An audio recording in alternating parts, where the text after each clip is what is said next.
ನಮಸ್ಕಾರ. ಆಡಳಿತ ಪಕ್ಷದ ಈ ನಡೆಯ ಮರ್ಮವೇನು? ಪ್ರತಿಪಕ್ಷ ಕೊಟ್ಟ ಕೌಂಟರ್ ಅರ್ಥವೇನು? ಪವರ್ ಕಾರಿಡಾರ್ನಲ್ಲಿ ನಿಜವಾಗಿ ನಡೆದದ್ದೇನು? ಪ್ರಮುಖ ವಿದ್ಯಮಾನಗಳ ಸಮಗ್ರ ವಿಶ್ಲೇಷಣೆ. ಇದು ರಾಜಕೀಯ ಎಳೆಯಾಗಿ. ನಾನು ಸ್ಮಿತಾ ರಂಗನಾಥ್. ಪ್ರಜಾಪ್ರಭುತ್ವದ ದೇಗುಲಗಳಾದ ನಮ್ಮ ಶಾಸನ ಸಭೆಗಳು ಕೇವಲ ರಾಜಕೀಯ ಲೆಕ್ಕಾಚಾರದ ವೇದಿಕೆಗಳಾಗಬಾರದು. ಅಲ್ಲಿ ದೇಶದ ಅತ್ಯುನ್ನತ ಬೌದ್ಧಿಕ ಚಿಂತನೆ ಮತ್ತು ವಿವಿಧ ಕ್ಷೇತ್ರಗಳ ಸಾಧಕರ ಅನುಭವದ ಧ್ವನಿಯೂ ಮೊಳಗಬೇಕು. ಇದೇ ಕಾರಣಕ್ಕಾಗಿ ನಮ್ಮ ಸಂವಿಧಾನ ಶಿಲ್ಪಿಗಳು ಮೇಲ್ಮನೆಗಳಿಗೆ ಗಣ್ಯರನ್ನ ನಾಮನಿರ್ದೇಶನ ಮಾಡುವ ಅದ್ಭುತ ಸಂಪ್ರದಾಯವನ್ನ ಜಾರಿಗೆ ತಂದರು. ಹಾಗಾದ್ರೆ ಭಾರತದ ಸಂಸತ್ತಿನ ರಾಜ್ಯಸಭೆ ಮತ್ತು ಕರ್ನಾಟಕದ ವಿಧಾನ ಪರಿಷತ್ಗೆ ಗಣ್ಯ ವ್ಯಕ್ತಿಗಳನ್ನ ನಾಮನಿರ್ದೇಶನ ಮಾಡುವ ಈ ಪದ್ಧತಿಯ ಇತಿಹಾಸ ಏನು? ಯಾವ ಕಾನೂನಿನ ಅಡಿಯಲ್ಲಿ ಮತ್ತು ಯಾವ ಮಾನದಂಡಗಳನ್ನು ಆಧರಿಸಿ ಈ ನಾಮನಿರ್ದೇಶನ ಪ್ರಕ್ರಿಯೆ ನಡೆಯುತ್ತೆ? ಈ ಕುರಿತ ಇತಿಹಾಸದ ಪುಟಗಳು ಮತ್ತು ಸಾಂವಿಧಾನಿಕ ಆಶಯಗಳಲ್ಲಿ ಏನಿದೆ ನೋಡೋಣ ಎಳೆಯಾಗಿ.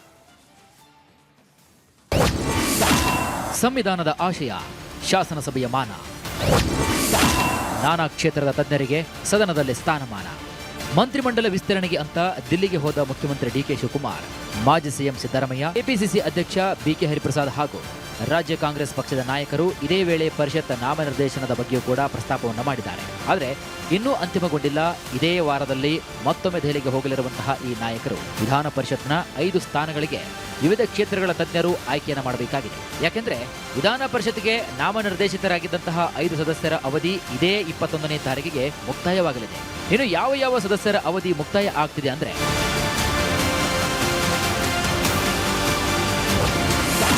ಪರಿಷತ್ಗೆ ನಾಮನಿರ್ದೇಶನಗೊಂಡಿದ್ದಂತಹ ಎಚ್ ವಿಶ್ವನಾಥ್, ಭಾರತಿ ಶೆಟ್ಟಿ, ಶಾಂತರಾಮ ಸಿದ್ದಿ, ಡಾಕ್ಟರ್ ತಳವಾರ್ ಸಾಬಣ್ಣ ಹಾಗೂ ರಮೇಶ್ ಬಾಬು ಅವರ ಅವಧಿ ಇದೇ 21ನೇ ತಾರೀಕು ಮುಕ್ತಾಯಗೊಳ್ಳಲಿದ್ದು ವಿಧಾನ ಪರಿಷತ್ನಲ್ಲಿ 5 ಸ್ಥಾನಗಳು ಖಾಲಿ ಆಗಲಿವೆ. ಈಗ ತೆರವಾಗುತ್ತಿರುವಂತಹ ವಿಧಾನ ಪರಿಷತ್ನ ಈ 5 ನಾಮನಿರ್ದೇಶಿತ 5 ಸ್ಥಾನಗಳಿಗೆ ಯಾರನ್ನ ನಾಮಕರಣ ಮಾಡಬೇಕು ಅಂದ್ರೆ ಚರ್ಚೆಯಲ್ಲಿ ಕೇವಲ ಮುಖ್ಯಮಂತ್ರಿಗಳಿಗೆ, ಮಾಜಿ ಮುಖ್ಯಮಂತ್ರಿಗಳಿಗೆ, ಎಐಸಿಸಿ ಅಧ್ಯಕ್ಷರಿಗೆ ನಿಷ್ಠರಾದಂತಹ ಹೆಸರುಗಳೇ ಬರ್ತಿವೆ ವಿನಃ ನಿಜವಾದ ಆಶಯದಂತಲ್ಲ. ಹಾಗಾದ್ರೆ ಆ ನಿಜವಾದ ಆಶಯವಾದರೂ ಏನು ಅಂದ್ರೆ, ಭಾರತದ ಪ್ರಜಾಪ್ರಭುತ್ವ ವ್ಯವಸ್ಥೆಯು ಕೇವಲ ಚುನಾವಣಾ ರಾಜಕೀಯದ ಸುತ್ತ ಮಾತ್ರ ಸುತ್ತುವುದಿಲ್ಲ. ಅಲ್ಲಿ ದೇಶದ ಅತ್ಯುನ್ನತ ಜ್ಞಾನ, ಕಲೆ, ಸಾಹಿತ್ಯ ಮತ್ತು ಸಮಾಜ ಸೇವೆಯ ಅನುಭವವೂ ಕೂಡ ಮೇಳೈಸಬೇಕು ಎಂಬುದು ನಮ್ಮ ಸಂವಿಧಾನ ಶಿಲ್ಪಿಗಳ ದೂರದೃಷ್ಟಿಯಾಗಿತ್ತು. ಇನ್ನು ಇದೇ ಕಾರಣಕ್ಕಾಗಿ ನಮ್ಮ ಸಂಸತ್ತಿನ ಮೇಲ್ಮನೆಯಾದ ರಾಜ್ಯಸಭೆ ಮತ್ತು ಕರ್ನಾಟಕ ಸೇರಿದಂತೆ ವಿವಿಧ ರಾಜ್ಯಗಳ ವಿಧಾನ ಪರಿಷತ್ಗಳಿಗೆ ತಜ್ಞರು, ಗಣ್ಯರು ಹಾಗೂ ಪ್ರಾತಿನಿಧ್ಯ ಸಿಗದಂತಹ ಸಮುದಾಯಗಳ ವ್ಯಕ್ತಿಗಳನ್ನ ನಾಮನಿರ್ದೇಶನ ಮಾಡುವ ವಿಶಿಷ್ಟ ಸಂಪ್ರದಾಯವನ್ನ ಅಳವಡಿಸಿಕೊಳ್ಳಲಾಗಿದೆ. ಮೇಲ್ಮನೆ ರಚನೆ ಇರದೆ ಒಂದು ತಜ್ಞರಿಗೆ ಅಥವಾ ಸಮಾಜದ ಬುದ್ಧಿಜೀವಿಗಳಿಗೆ, ಸಾಹಿತಿಗಳಿಗೆ, ಕಲಾವಿದರಿಗೆ ಮತ್ತು ಯಾರಿಗೆ ಚುನಾವಣೆಯಲ್ಲಿ ಗೆದ್ದು ಬರೋದಕ್ಕೆ ಸಾಧ್ಯ ಇಲ್ವೋ ಅಂಥ ಸಮುದಾಯಗಳಿಗೆ ಮತ್ತು ಅಂಥ ವ್ಯಕ್ತಿಗಳಿಗೆ ರೆಪ್ರೆಸೆಂಟೇಷನ್ ಕೊಡೋದಕ್ಕೆ. ದೇಶದ ಕಾನೂನುಗಳನ್ನು ರೂಪಿಸುವಾಗ ಕೇವಲ ರಾಜಕೀಯ ಲೆಕ್ಕಾಚಾರಗಳು ಮಾತ್ರ ಕೆಲಸವನ್ನು ಮಾಡಬಾರದು. ಅಲ್ಲಿ ವಿಷಯ ತಜ್ಞರು ಮತ್ತು ಅನುಭವಸ್ಥರ ಅಮೂಲ್ಯ ಕೊಡುಗೆಯೂ ಕೂಡ ಇರಬೇಕು ಎಂಬುದು ಈ ನಾಮನಿರ್ದೇಶನ ಪ್ರಕ್ರಿಯೆಯ ಮೂಲ ಉದ್ದೇಶವಾಗಿದೆ. ಚುನಾವಣಾ ಕಣಕ್ಕೆ ಇಳಿದು ಗೆಲ್ಲಲು ಸಾಧ್ಯವಾಗದ ಆದರೆ ದೇಶದ ಪ್ರಗತಿಗೆ ಅತ್ಯಗತ್ಯವಾದಂತಹ ಬೌದ್ಧಿಕ ಕೊಡುಗೆ ನೀಡಬಲ್ಲ ಶ್ರೇಷ್ಠ ಚೇತನಗಳನ್ನು ಶಾಸನ ಸಭೆಗಳಿಗೆ ಕರೆತರುವ ಅವರಿಗೂ ಕೂಡ ಧ್ವನಿ ನೀಡುವ ಮೂಲಕ ಪ್ರಜಾಪ್ರಭುತ್ವವನ್ನು ಮತ್ತಷ್ಟು ಗಟ್ಟಿಗೊಳಿಸುವುದು ಈ ವ್ಯವಸ್ಥೆಯ ಹಿಂದಿರುವಂತಹ ಅತಿದೊಡ್ಡ ಆಶಯವಾಗಿದೆ. ಬ್ರಿಟಿಷ್ ಭಾರತದ ಕೌನ್ಸಿಲ್ ಕಾಯ್ದೆಯ ಪ್ರೇರಣೆ, ಸಂವಿಧಾನ ಸಭೆ ಕೈಗೊಂಡ ಒಮ್ಮತದ ತೀರ್ಮಾನ. ಹಾಗಾದ್ರೆ ಈ ನಾಮನಿರ್ದೇಶನ ಮಾಡುವಂತಹ ಪದ್ಧತಿ ನಮ್ಮ ದೇಶದಲ್ಲಿ ಯಾವಾಗಿನಿಂದ ಜಾರಿಗೆ ಬಂತು ಎಂಬ ಪ್ರಶ್ನೆ ಮೂಡುವುದು ಸಹಜ. ನೋಡಿ, ಐತಿಹಾಸಿಕ ಪದ್ಧತಿಯ ಬೇರುಗಳು ಬ್ರಿಟಿಷರ ಆಡಳಿತಾವಧಿಯಲ್ಲಿಯೇ ಇದ್ದವು. ಬ್ರಿಟಿಷ್ ಭಾರತದಲ್ಲಿ 1861ರ ಭಾರತೀಯ ಕೌನ್ಸಿಲ್ ಕಾಯ್ದೆಯ ಅಡಿಯಲ್ಲಿ ಬ್ರಿಟಿಷ್ ಗವರ್ನರ್ ಜನರಲ್ ತಮಗೆ ಬೇಕಾದಂತಹ ಗಣ್ಯರನ್ನ ಶಾಸಕಾಂಗಕ್ಕೆ ನಾಮನಿರ್ದೇಶನ ಮಾಡ್ತಾ ಇದ್ರು. ಆದರೆ ಆಗಿನ ಉದ್ದೇಶ ಮತ್ತು ಇಂದಿನ ಸ್ವತಂತ್ರ ಭಾರತದ ಸಂವಿಧಾನದ ಉದ್ದೇಶಗಳು ಸಂಪೂರ್ಣವಾಗಿ ಭಿನ್ನವಾಗಿವೆ. ಬ್ರಿಟಿಷರು ಕೇವಲ ತಮ್ಮ ಹಿತಾಸಕ್ತಿ ಕಾಯುವವರನ್ನ ಆಯ್ಕೆ ಮಾಡ್ತಿದ್ರೆ, ಸ್ವತಂತ್ರ ಭಾರತದ ಸಂವಿಧಾನದ ರಚನಾ ಸಮಿತಿಯು ಇದನ್ನ ಸಂಪೂರ್ಣವಾಗಿ ದೇಶದ ಹಿತಕ್ಕಾಗಿ ಮರುರೂಪಿಸಿದೆ. ಸಂವಿಧಾನ ಸಭೆಯಲ್ಲಿ ಮೇಲ್ಮನೆ ರಚನೆಯ ಬಗ್ಗೆ ದೀರ್ಘ ಚರ್ಚೆಗಳು ಕೂಡ ನಡೆದಾಗ ಐರ್ಲೆಂಡ್ ದೇಶದ ಸಂವಿಧಾನದಿಂದ ಪ್ರೇರಣೆಯನ್ನು ಪಡೆದು ಭಾರತದಲ್ಲಿ ರಾಜ್ಯಸಭೆಗೆ ಗಣ್ಯರನ್ನ ನಾಮನಿರ್ದೇಶನ ಮಾಡುವಂತಹ ಅತ್ಯುತ್ತಮ ಪದ್ಧತಿಯನ್ನು ಅಳವಡಿಸಿಕೊಳ್ಳಲು ನಿರ್ಧರಿಸಲಾಯಿತು. 1950ರ ಜನವರಿ 26ರಂದು ನಮ್ಮ ಸಂವಿಧಾನ ಜಾರಿಗೆ ಬಂದಾಗಿನಿಂದ ಈ ವಿಶಿಷ್ಟ ಪ್ರಜಾಪ್ರಭುತ್ವ ಪದ್ಧತಿಯು ಅಧಿಕೃತವಾಗಿ ಜಾರಿಯಲ್ಲಿದೆ. ಚುನಾವಣೆ ಗೆಲ್ಲಲಾಗದ ಶ್ರೇಷ್ಠ ಚೇತನಗಳಿಗೆ ಅಧಿಕಾರ. ಸಂವಿಧಾನದ 70ನೇ ಮತ್ತು 171ನೇ ವಿಧಿಯಿಂದ ಸಾಕಾರ. ರಾಷ್ಟ್ರಪತಿ ಹಾಗೂ ರಾಜ್ಯಪಾಲರ ವಿವೇಚನಾ ಅಧಿಕಾರ. ಈ ನಾಮನಿರ್ದೇಶನ ಪ್ರಕ್ರಿಯೆಗೆ ನಮ್ಮ ಕಾನೂನು ಮತ್ತು ಸಂವಿಧಾನದಲ್ಲಿ ಗಟ್ಟಿ ನೆಲೆಗಟ್ಟಿದೆ. ಭಾರತದ ಸಂವಿಧಾನದ 80ನೇ ವಿಧಿಯ ಅಡಿಯಲ್ಲಿ ದೇಶದ ರಾಷ್ಟ್ರಪತಿಯವರು ರಾಜ್ಯಸಭೆಗೆ 12 ಮಂದಿ ಗಣ್ಯ ವ್ಯಕ್ತಿಗಳನ್ನ ನಾಮನಿರ್ದೇಶನವನ್ನು ಮಾಡ್ತಾರೆ. ಕೇಂದ್ರ ಸರ್ಕಾರದ ಶಿಫಾರಸಿನ ಮೇರೆಗೆ ರಾಷ್ಟ್ರಪತಿಯವರು ಈ ನೇಮಕಾತಿ ಆದೇಶವನ್ನು ಹೊರಡಿಸ್ತಾರೆ. ಅದೇ ರೀತಿ ರಾಜ್ಯಗಳ ಮಟ್ಟಕ್ಕೆ ಬಂದರೆ ಕರ್ನಾಟಕ ವಿಧಾನ ಪರಿಷತ್ತಿಗೆ ಸದಸ್ಯರನ್ನ ನಾಮನಿರ್ದೇಶನ ಮಾಡಲು ಸಂವಿಧಾನದ 171ನೇ ವಿಧಿಯ ಅಡಿಯಲ್ಲಿ ಅವಕಾಶವನ್ನು ಕಲ್ಪಿಸಲಾಗಿದೆ. ವಿಧಾನ ಪರಿಷತ್ತಿನ ಒಟ್ಟು ಸದಸ್ಯ ಬಲದ ಸರಿಸುಮಾರು 6ನೇ 1/ಭಾಗದಷ್ಟು ಸದಸ್ಯರನ್ನ ರಾಜ್ಯದ ಸಚಿವ ಸಂಪುಟದ ಸಲಹೆಯ ಮೇರೆಗೆ ಗೌರವಾನ್ವಿತ ರಾಜ್ಯಪಾಲರು ನಾಮನಿರ್ದೇಶನವನ್ನು ಮಾಡ್ತಾರೆ. ಕರ್ನಾಟಕ ವಿಧಾನ ಪರಿಷತ್ನಲ್ಲಿ ಒಟ್ಟು 75 ಸದಸ್ಯ ಬಲವಿದ್ದು ಇದರಲ್ಲಿ 11 ಸದಸ್ಯರನ್ನ ರಾಜ್ಯ ಸರ್ಕಾರದ ಶಿಫಾರಸಿನ ಆಧಾರದ ಮೇಲೆ ರಾಜ್ಯಪಾಲರು ನಾಮನಿರ್ದೇಶನ ಮಾಡುವ ಸಾಂವಿಧಾನಿಕ ಅಧಿಕಾರವನ್ನು ಹೊಂದಿರ್ತಾರೆ. ಕಲೆ, ಸಾಹಿತ್ಯ, ವಿಜ್ಞಾನ ಮತ್ತು ಸಮಾಜ ಸೇವೆ. ಸಹಕಾರ ಚಳವಳಿಗೆ ಕರ್ನಾಟಕದಲ್ಲಿ ವಿಶೇಷ ಪ್ರಾಶಸ್ತ್ಯ. ನೋಡಿ, ಯಾರನ್ನು ಬೇಕಾದರೂ ಈ ಸ್ಥಾನಗಳಿಗೆ ನೇಮಿಸಲು ಸಾಧ್ಯವಿಲ್ಲ. ಸಂವಿಧಾನದಲ್ಲಿ ಇದಕ್ಕೆ ಸ್ಪಷ್ಟವಾದಂತಹ ಮಾನದಂಡಗಳನ್ನು ವಿಧಿಸಲಾಗಿದೆ. ರಾಜ್ಯಸಭೆಗೆ ನಾಮನಿರ್ದೇಶನಗೊಳ್ಳುವಂತಹ ಗಣ್ಯರು ಪ್ರಮುಖವಾಗಿ 4 ಕ್ಷೇತ್ರಗಳಲ್ಲಿ ಅಪಾರವಾದ ಸಾಧನೆ ಅಥವಾ ಪ್ರಾಯೋಗಿಕ ಜ್ಞಾನವನ್ನು ಹೊಂದಿರಬೇಕಾಗುತ್ತದೆ. ಅವುಗಳೆಂದರೆ ಸಾಹಿತ್ಯ, ವಿಜ್ಞಾನ, ಕಲೆ ಮತ್ತು ಸಮಾಜ ಸೇವೆ. ಈ ಎಲ್ಲ ಕ್ಷೇತ್ರಗಳಲ್ಲಿ ರಾಷ್ಟ್ರ ಮಟ್ಟದಲ್ಲಿ ಅಥವಾ ಅಂತಾರಾಷ್ಟ್ರೀಯ ಮಟ್ಟದಲ್ಲಿ ಗುರುತಿಸಿಕೊಂಡಿರುವಂತಹ ಸಾಧಕರನ್ನ ದೇಶದ ಮೇಲ್ಮನೆಗೆ ಆಹ್ವಾನಿಸಲಾಗುತ್ತದೆ.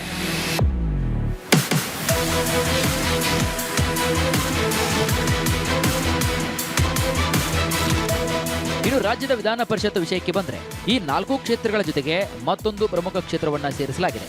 ಅದುವೇ ಸಹಕಾರ ಚಳವಳಿ. ಕರ್ನಾಟಕದ ಸಾಮಾಜಿಕ ಮತ್ತು ಆರ್ಥಿಕ ಇತಿಹಾಸದಲ್ಲಿ ಸಹಕಾರ ಕ್ಷೇತ್ರ ಮಹತ್ತರ ಪಾತ್ರವನ್ನು ವಹಿಸ್ತಾ ಇರುವುದರಿಂದ ಸಹಕಾರ ರಂಗದಲ್ಲಿ ಕ್ರಾಂತಿಕಾರಿ ಕೆಲಸವನ್ನ ಮಾಡಿದ ಗಣ್ಯರನ್ನ ಗುರುತಿಸಿ ವಿಧಾನ ಪರಿಷತ್ತಿಗೆ ನಾಮನಿರ್ದೇಶನ ಮಾಡಲು ಸಂವಿಧಾನದ 171ನೇ ವಿಧಿ ವಿಶೇಷ ಅವಕಾಶವನ್ನು ಕಲ್ಪಿಸಿಕೊಟ್ಟಿದೆ.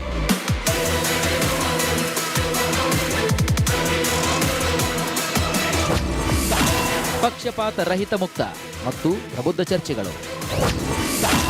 ಯುವ ಜನಾಂಗಕ್ಕೆ ಮಾದರಿಯಾಗುವ ಪ್ರಬುದ್ಧ ಧ್ವನಿಗಳು. ಕೊನೆಯದಾಗಿ ವಿಧಾನ ಪರಿಷತ್ ಅಥವಾ ರಾಜ್ಯಸಭೆಗೆ ಗಣ್ಯರನ್ನ ನಾಮನಿರ್ದೇಶನ ಮಾಡುವಂತಹ ಹಿಂದಿನ ಮೂಲ ಆಶಯವಾದರೂ ಏನು ಎಂಬುದನ್ನು ಅರ್ಥ ಮಾಡಿಕೊಳ್ಳುವುದು ಬಹಳ ಮುಖ್ಯವಾಗುತ್ತೆ. ರಾಜಕೀಯ ಪಕ್ಷಗಳ ಸಿದ್ಧಾಂತಗಳಿಂದ ದೂರವಿದ್ದು ಕೇವಲ ಸಮಾಜದ ಏಳಿಗೆಗಾಗಿ ದುಡಿಯುವಂತಹ ತಜ್ಞರ ಧ್ವನಿ ಶಾಸನ ಸಭೆಗಳಲ್ಲಿ ಮೊಳಗಬೇಕು ಎಂಬುದು ಇದರ ಮೂಲ ಆಶಯ. ಪದವೀಧರ ಕ್ಷೇತ್ರಗಳಿಂದ ಅಂದರೆ ಆ specific creamy layer of the society ಅಂತ ಏನಿರುತ್ತೆ ಅವರು ಆಯ್ಕೆ ಮಾಡಿ ಕಳಿಸಿದಂತಹ ರೆಪ್ರೆಸೆಂಟೇಟಿವ್ಸು ಆ ಒಂದು ವ್ಯಕ್ತಿಗಳ ಬಗ್ಗೆ, ಆ ಸಮುದಾಯಗಳ ಬಗ್ಗೆ, ಆ ವರ್ಗದ ಬಗ್ಗೆ ಚರ್ಚೆ ನಡೀಲಿ ಅನ್ನೋ ಕಾರಣಕ್ಕೆ ಮೇಲ್ಮನೆ ರಚನೆ ಕರ್ನಾಟಕದಲ್ಲಿ ಬಂದಿದೆ. ಯಾವುದೇ ಒಂದು ಕರಡು ಮಸೂದೆ ಅಥವಾ ಕಾನೂನು ಜಾರಿಗೆ ಬರುವ ಮುನ್ನ ಅದರ ಸಾಧಕ ಬಾಧಕಗಳ ಬಗ್ಗೆ ಅತ್ಯಂತ ಪ್ರಬುದ್ಧ ಹಾಗೂ ವೈಜ್ಞಾನಿಕವಾಗಿ ಚರ್ಚಿಸಲು ಈ ಆಯಾ ಕ್ಷೇತ್ರಗಳ ತಜ್ಞರಿದ್ರೆ ಅದು ನೆರವಾಗುತ್ತದೆ. ಯಾವಾಗ ಕವಿಗಳು, ಸಾಹಿತಿಗಳು, ವಿಜ್ಞಾನಿಗಳು ಹಾಗೂ ಹಿರಿಯ ಸಮಾಜ ಸೇವಕರು ಶಾಸನ ಸಭೆಗಳನ್ನು ಅಲಂಕರಿಸ್ತಾರೋ ಆಗ ಸದನದ ಘನತೆ ಮತ್ತು ಗೌರವ ನೂರ್ಮಡಿಯಾಗುತ್ತದೆ. ತಜ್ಞರಿಂದಾಗಿ ಸದನ ಎಂಬುದು ಕೇವಲ ರಾಜಕೀಯ ಕೆಸರೆರಚಾಟಗಳಿಗೆ ಸೀಮಿತವಾಗದೆ ಸಾರ್ವಜನಿಕ ಹಿತಾಸಕ್ತಿಯ ಚರ್ಚೆಗಳು ನಡೆಯಲು ಈ ವ್ಯವಸ್ಥೆ ದಾರಿದೀಪವಾಗಲಿದೆ. ಸಂವಿಧಾನ ಶಿಲ್ಪಿಗಳು ಕಂಡಿರುವಂತಹ ಈ ಭವ್ಯ ಭಾರತದ ಕನಸನ್ನು ಸಾಕಾರಗೊಳಿಸುವಲ್ಲಿ ಈ ನಾಮನಿರ್ದೇಶಿತ ಸದಸ್ಯರ ಪಾತ್ರ ಅತ್ಯಂತ ದೊಡ್ಡದಾಗಿದೆ. ಹಾಗಾದರೆ ರಾಜ್ಯಪಾಲರು ಎಂತಹ ಸಂದರ್ಭಗಳಲ್ಲಿ ಸರ್ಕಾರ ಶಿಫಾರಸು ಮಾಡಿದಂತಹ ಹೆಸರುಗಳನ್ನು ತಡೆ ಹಿಡಿಯಬಹುದು? ಈ ನಿಟ್ಟಿನಲ್ಲಿ ಗವರ್ನರ್ ಬಳಿ ಇರುವಂತಹ ಪಾಕೆಟ್ ವೀಟೋ ಪವರ್ ಆದರೂ ಯಾವುದು? ಈ ಪ್ರಶ್ನೆಗಳು ಹಾಗೂ ಅದಕ್ಕೆ ಉತ್ತರಗಳು ಈ ಎಳೆ ರಾಜಕೀಯದ ಮುಂದಿನ ಎಳೆ.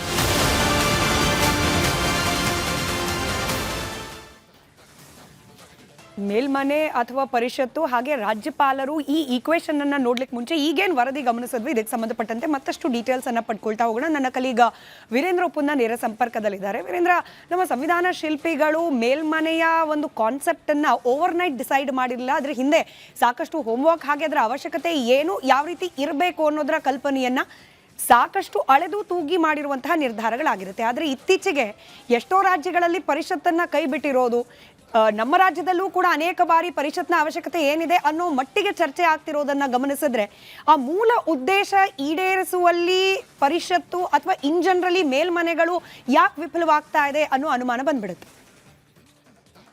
ಏನಾಗ್ತಾ ಇದೆ, ಯಾವ ಕಾರಣಕ್ಕಾಗಿ ಪರಿಷತ್ತಿದೆ ಮತ್ತು ಪರಿಷತ್ನಲ್ಲಿ ಯಾರಿಗೆ ರೆಪ್ರೆಸೆಂಟೇಷನ್ ಕೊಡಬೇಕು ಅನ್ನೋದೇ ಮೂಲ ಉದ್ದೇಶ. ಅದು ಈಗ ಯಾರಿಗೆ ರಾಜಕೀಯ ಪ್ರಾತಿನಿಧ್ಯ ಸಿಗುತ್ತೋ ಅವರು ಬಹುಜನ ಇದರಲ್ಲಿ ಬಂದ್ಬಿಡ್ತಾರೆ, ಅಸೆಂಬ್ಲಿಯಲ್ಲಿ ಬಂದ್ಬಿಡ್ತಾರೆ ಅಥವಾ ಲೋಕಸಭೆಯಲ್ಲಿ ಬರ್ತಾರೆ. ಈ ರಾಜ್ಯಸಭೆ ಹಾಗೂ ವಿಧಾನ ಪರಿಷತ್ತು ಅನ್ನುವ ಕಾನ್ಸೆಪ್ಟೇ ಅದರ ಮೂಲ ಆಶಯ, ಮೂಲ ಉದ್ದೇಶವೆಂದರೆ ಕೇವಲ ಒಂದು ರಾಷ್ಟ್ರ ಅಲ್ಲ, ಹಲವು ರಾಷ್ಟ್ರಗಳ ಮಾದರಿಯನ್ನು ಸ್ಟಡಿ ಮಾಡಿದ ನಂತರ, ಅಧ್ಯಯನ ಮಾಡಿದ ನಂತರ ಇಲ್ಲೊಂದು ರಾಜ್ಯಸಭೆ ಅನ್ನೋದು ಬೇಕು, ರಾಜ್ಯಗಳಲ್ಲಿ ವಿಧಾನ ಪರಿಷತ್ ಬೇಕು ಅನ್ನೋದು ತಂದದ್ದು. ಮತ್ತು ಅನ್ರೆಪ್ರೆಸೆಂಟೆಡ್ ಕಮ್ಯುನಿಟೀಸ್ ಅಂತ ಏನಿರುತ್ತೆ ಅಂದರೆ ರಾಜಕೀಯ ಪ್ರಾತಿನಿಧ್ಯ ಸಿಗದಂಥ ಸಮುದಾಯಗಳು ಹಾಗೂ ಆ ಕ್ಷೇತ್ರಗಳು. ಈಗ ತಜ್ಞರು, ಆ ತಜ್ಞರು ಯಾವ ಕಾರಣಕ್ಕಾಗಿ, ಈಗ ಅದು ಸಾಹಿತ್ಯ ಇರ್ಬೋದು ಅಥವಾ ವಿಜ್ಞಾನ ಇರ್ಬೋದು, ಈ ಕ್ಷೇತ್ರಗಳಿಂದ ಯಾಕೆ ಅಲ್ಲಿ ಬರಬೇಕು, ಪತ್ರಿಕೋದ್ಯಮ, ಹೀಗೆ ಬೇರೆ ಬೇರೆ ಕ್ಷೇತ್ರಗಳಿಂದ ಯಾಕೆ ಬರಬೇಕು ಅಂತೇಳಿ ಬಯಸ್ತಾರೆ. ಹಾಗೆ ಭಾಳ ಅಂದರೆ ರಾಜಕೀಯವಾಗಿ ಸ್ಪರ್ಧೆ ಮಾಡಿ ಗೆಲ್ಲಿಕ್ಕೆ ಸಾಧ್ಯ ಇರಲ್ಲ ಅಂಥ ಸಮುದಾಯಗಳಿರುತ್ತೆ. ನಿಮಗೆ ಕರ್ನಾಟಕದಲ್ಲೇ 10,000ಕ್ಕಿಂತ ಕಡಿಮೆ, 1,000ಕ್ಕಿಂತ ಕಡಿಮೆ ಇರುವಂಥ ಸಮುದಾಯಗಳು ಇವೆ. ಹಾಗೆ ಗಣನೀಯ ಪ್ರಮಾಣದಲ್ಲಿ ಇದ್ದರೂ ಕೂಡ ಪ್ರಾತಿನಿಧ್ಯ ಸಿಗದಂತಹ ಸಮುದಾಯಗಳೂ ಇದೆ. ಈಗ ನೀವು ನೋಡ್ಲಿಕ್ಕೆ ಹೋದರೆ ಈಗ ತಿಗಳ ಸಮುದಾಯ ಇರ್ಬೋದು, ಕುಂಬಾರ್ ಇರ್ಬೋದು, ಮೇದರು, ಉಪ್ಪಾರರು, ಮಡಿವಾಳ ಸಮುದಾಯ, ಈ ಸಮುದಾಯದೆಲ್ಲ ಅರ್ಹರಿಲ್ಲ ಅಂತ ಅಲ್ಲ, ಖಂಡಿತವಾಗಿಯೂ ಅರ್ಹರಿದ್ದಾರೆ. ಪ್ರಯಾರಿಟಿಗಳಲ್ಲಿ ಅವ್ರ ಹೆಸರು ಚರ್ಚೆಗೂ ಬರ್ತಾ ಇರುತ್ತೆ. ಆದರೆ ಅವರಿಗೆ ಪ್ರಾತಿನಿಧ್ಯ ಸಿಗುತ್ತಾ ಅಂತ ನೋಡ್ಲಿಕ್ಕೆ ಹೋದರೆ ಅದು ಸಿಗ್ತಾ ಇಲ್ಲ. ಯಾವ ಕಾರಣಕ್ಕಾಗಿ, ಯಾರು ಆಯ್ಕೆ ಮಾಡ್ತಾರಲ್ಲ ಆ ಆಯ್ಕೆ ಮಾಡುವ ನಾಯಕರ ಮನಸ್ಥಿತಿ, ಮನೋಭಾವ, ಅದನ್ನು ಆಧರಿಸಿ ಆಯ್ಕೆಗಳಾಗ್ತಾ ಇದೆ.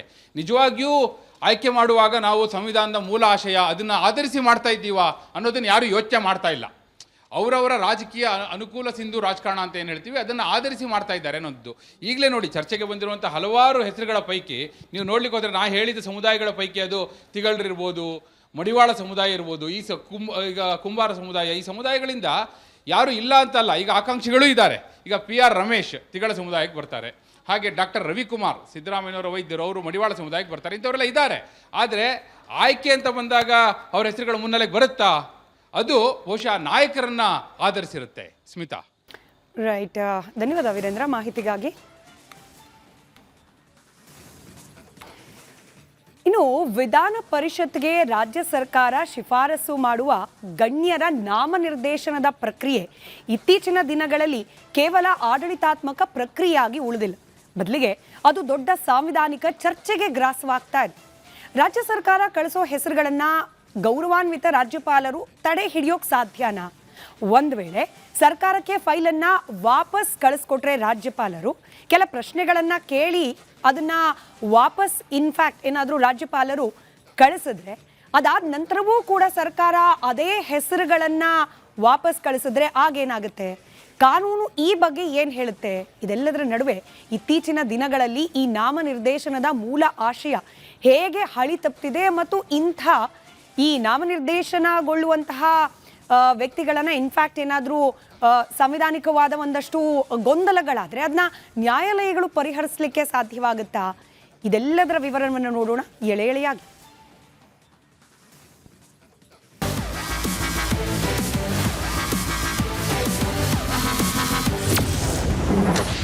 ಸಾಂವಿಧಾನಿಕ ನಿಯಮ ಮತ್ತು ರಾಜ್ಯಪಾಲರ ಅಧಿಕಾರ, ಅರ್ಹತೆಯ ಮಾನದಂಡಗಳ ಕಟ್ಟುನಿಟ್ಟಿನ ಪರಿಶೀಲನೆ, ವಿಧಾನ ಪರಿಷತ್ಗೆ ನಾನಾ ಕ್ಷೇತ್ರಗಳ ತಜ್ಞರನ್ನ ನಾಮನಿರ್ದೇಶನ ಮಾಡುವ ಪ್ರಕ್ರಿಯೆ ಕೇವಲ ಒಂದು ಔಪಚಾರಿಕ ನಿಯಮವಲ್ಲ, ಇದು ಸಂವಿಧಾನದ ಆಶಯ. ಸಾಂವಿಧಾನಿಕವಾಗಿ ರಾಜ್ಯ ಸರ್ಕಾರವು ಶಿಫಾರಸು ಮಾಡುವ ಹೆಸರುಗಳನ್ನು ಗೌರವಾನ್ವಿತ ರಾಜ್ಯಪಾಲರು ತಡೆಹಿಡಿಯಲು ಕೆಲವು ನಿರ್ದಿಷ್ಟ ಸಂದರ್ಭಗಳು ಎದುರಾಗುತ್ತವೆ.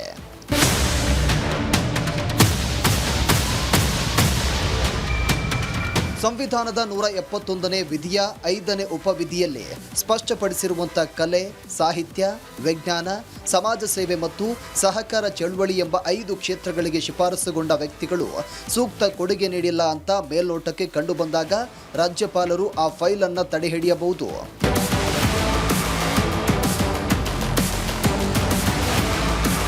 ಕರ್ನಾಟಕ ರಾಜಕಾರಣದ ಇತಿಹಾಸದಲ್ಲಿ ಇಂತಹ ಹಲವು ಪ್ರಕರಣಗಳು ನಡೆದಿವೆ. ಈ ಪೈಕಿ ಬಹು ಚರ್ಚಿತವಾದ ಪ್ರಕರಣ ವಿ ಸೋಮಣ್ಣನವರನ್ನ ವಿಧಾನ ಪರಿಷತ್ಗೆ ನಾಮನಿರ್ದೇಶನ ಮಾಡಲು ತಿರಸ್ಕರಿಸಿದ ಪ್ರಕರಣ.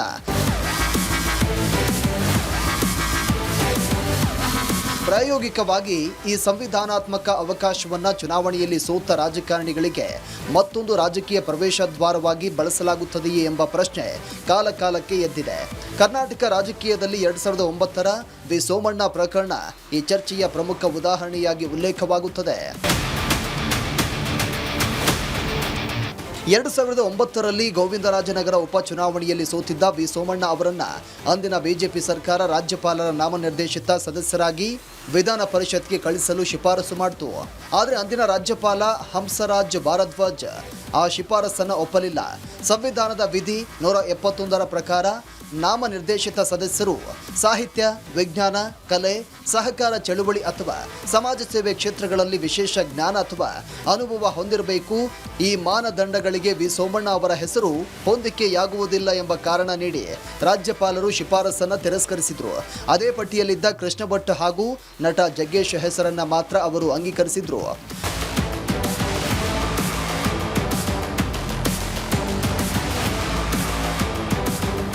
ಈ ನಡುವೆ ಶಾಸಕರಾಗದ ಕಾರಣ ಸಂವಿಧಾನಾತ್ಮಕ ಅವಧಿಯೊಳಗೆ ಸದಸ್ಯತ್ವ ಪಡೆಯಬೇಕಿದ್ದ ವಿ ಸೋಮಣ್ಣ ಅವರು ಉಪ ಚುನಾವಣೆಯಲ್ಲಿ ಸೋತ ಬಳಿಕ ಸಚಿವ ಸ್ಥಾನಕ್ಕೂ ರಾಜೀನಾಮೆ ಕೊಡಬೇಕಾಯಿತು. ಆದರೆ ರಾಜ್ಯಪಾಲರ ನಿರ್ಧಾರದಿಂದ ಅವರ ರಾಜಕೀಯ ಪಯಣ ನಿಲ್ಲಲಿಲ್ಲ. ನಾಮನಿರ್ದೇಶನದ ದಾರಿ ಮುಚ್ಚಿದ ಬಳಿಕ ವಿಧಾನಸಭಾ ಸದಸ್ಯರು ಆಯ್ಕೆ ಮಾಡುವ ಕೋಟಾದಿಂದ ಅವರನ್ನು ವಿಧಾನ ಪರಿಷತ್ಗೆ ಚುನಾಯಿಸಲಾಯಿತು.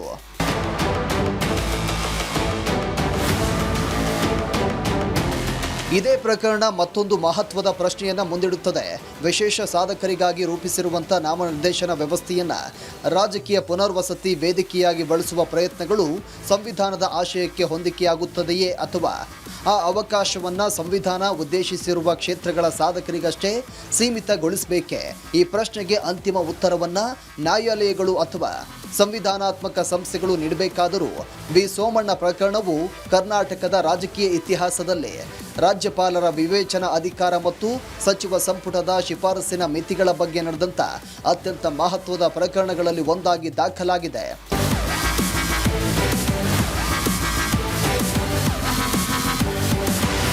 ವಿ ಸೋಮಣ್ಣ ಪ್ರಕರಣ ಒಂದು ಉದಾಹರಣೆ ಅಷ್ಟೇ.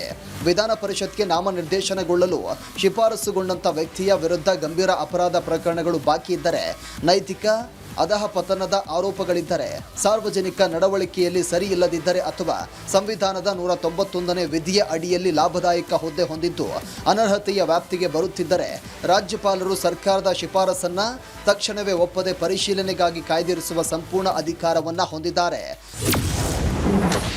ಸರ್ಕಾರಕ್ಕೆ ವಾಪಸ್ ಹೋಗುವ ಫೈಲ್ಗಳು, ರಾಜ್ಯಪಾಲರು ಕೇಳಬಹುದಾದ ಪ್ರಶ್ನೆಗಳು, ಯಾವಾಗ ರಾಜ್ಯ ಸರ್ಕಾರ ಕಳಿಸಿದಂಥ ಹೆಸರುಗಳು ಸಾಂವಿಧಾನಿಕ ಮಾನದಂಡಗಳಿಗೆ ಒಳಪಟ್ಟಿರುವುದಿಲ್ಲವೋ ಆಗ ರಾಜ್ಯಪಾಲರು ಆ ಹೆಸರನ್ನು ಮರುಪರಿಶೀಲಿಸುವಂತೆ ಕೋರಿ ಸರ್ಕಾರಕ್ಕೆ ವಾಪಸ್ ಕಳಿಸಬಹುದು. ಹಾಗೆ ಕಳಿಸುವಾಗ ರಾಜ್ಯಪಾಲರು ಪ್ರಮುಖವಾಗಿ 3 ಪ್ರಶ್ನೆಗಳನ್ನು ಕೇಳಬಹುದು. ಆಯ್ಕೆಯ ಮಾನದಂಡ ಏನು? ಕ್ರಿಮಿನಲ್ ತನಿಖೆ ನಡೀತಾ ಇದೆಯೇ? ಸಮಾಜ ಸೇವೆ ಅಂತ ರಾಜಕಾರಣಿ ಎಂಟ್ರಿಯೇ? ಮೊದಲನೆಯದಾಗಿ ಈ ವ್ಯಕ್ತಿಯನ್ನ ಯಾವ ನಿರ್ದಿಷ್ಟ ಕ್ಷೇತ್ರದ ಸಾಧನೆಯ ಆಧಾರದ ಮೇಲೆ ಆಯ್ಕೆ ಮಾಡಲಾಗಿದೆ ಮತ್ತು ಆ ಕ್ಷೇತ್ರದಲ್ಲಿ ಇವರ ಅಪ್ರತಿಮ ಕೊಡುಗೆ ಏನು ಅನ್ನೋದಕ್ಕೆ ಸೂಕ್ತ ದಾಖಲೆಗಳನ್ನು ಒದಗಿಸಿ ಅಂತ ಕೇಳಬಹುದು.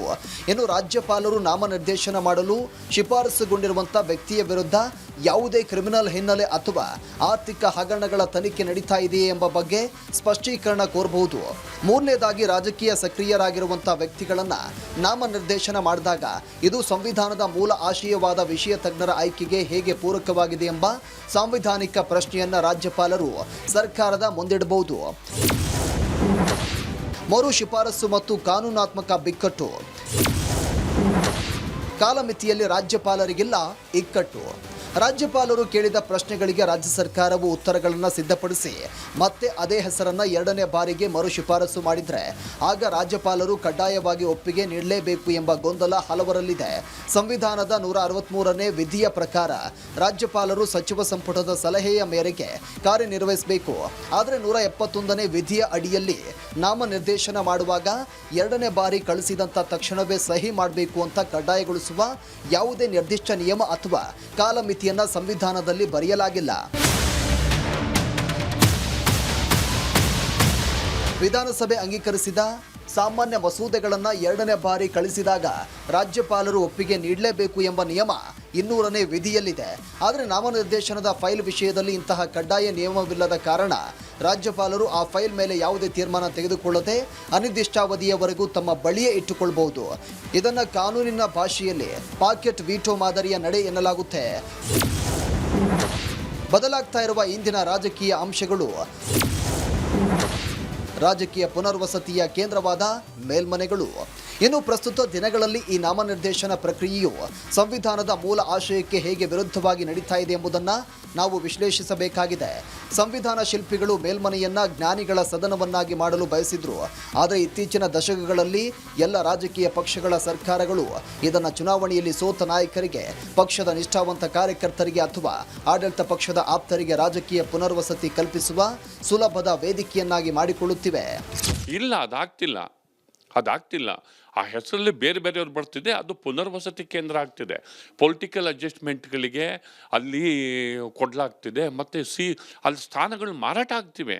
ಅಲ್ಲಿ ಎಲ್ರಿಗೂ ಗೊತ್ತಾಗ್ತಿದೆ ಯಾವ ರೀತಿನಲ್ಲಿ ಮಾರಾಟ ಆಗ್ತಿದೆ, ಯಾವ ರೀತಿನಲ್ಲಿ ಲಾಬಿ ನಡೀತಾ ಇದೆ, ಮತ್ತು ಯಾರಿಗೆ ಯಾವ್ಯಾವ ಕಾರಣಕ್ಕೆ ಕೊಡಲಾಗ್ತಿದೆ, ಮತ್ತು ಪ್ರಭಾವಿ ವ್ಯಕ್ತಿಗಳು ಹೇಗೆ ತಮಗೆ ಬೇಕಾದವ್ರನ್ನ ಮೇಲ್ಮನೆಗೆ ತಂದು ಕೂರಿಸೋದ್ರ ಮೂಲಕ ತಮ್ಮ ಬೆಳೆಗಳನ್ನು ಬೇಯಿಸ್ಕೋತಿದ್ದಾರೆ. ಹೀಗಾಗಿ ಮೇಲ್ಮನೆಯ ನಾಮಕರಣಗಳು ಅರ್ಥ ಕಳ್ಕೊಂಡಿವೆ. ಯಾವ ಸಾಹಿತ್ಯ ಅಥವಾ ಕಲೆಯ ಹಿನ್ನೆಲೆಯೂ ಇಲ್ಲದ ಶುದ್ಧ ರಾಜಕಾರಣಿಗಳನ್ನ ಸಮಾಜ ಸೇವೆಯ ಕೋಟಾದ ಅಡಿಯಲ್ಲಿ ತಂದು ನಾಮನಿರ್ದೇಶನ ಮಾಡಲಾಗುತ್ತಿದೆ. ಇದರ ಪರಿಣಾಮವಾಗಿ ನಿಜವಾದ ಜ್ಞಾನಿಗಳು, ವಿಜ್ಞಾನಿಗಳು ಮತ್ತು ಸಮಾಜದ ತಳಮಟ್ಟದಲ್ಲಿ ಕೆಲಸ ಮಾಡಿದ ನಿಸ್ವಾರ್ಥ ಸಾಧಕರು ಶಾಸನ ಸಭೆಯಿಂದ ಹೊರಗುಳಿಯುವಂತಾಗಿದೆ. ಮತ್ತು ಮೇಲ್ಮನೆಯ ಘನತೆಯು ರಾಜಕೀಯದ ರಂಗಾಗಿ ಬದಲಾಗ್ತಾ ಇದೆ. ಪ್ರಜಾಪ್ರಭುತ್ವದ ಆಶಯ ಉಳಿಯಬೇಕಾದರೆ ಸಾಂವಿಧಾನಿಕ ನೈತಿಕತೆಯನ್ನ ರಾಜಕೀಯ ಪಕ್ಷಗಳೇ ಸ್ವಯಂ ಪಾಲಿಸಬೇಕಾದದ್ದು ಇಂದಿನ ಅನಿವಾರ್ಯತೆಯಾಗಿದೆ.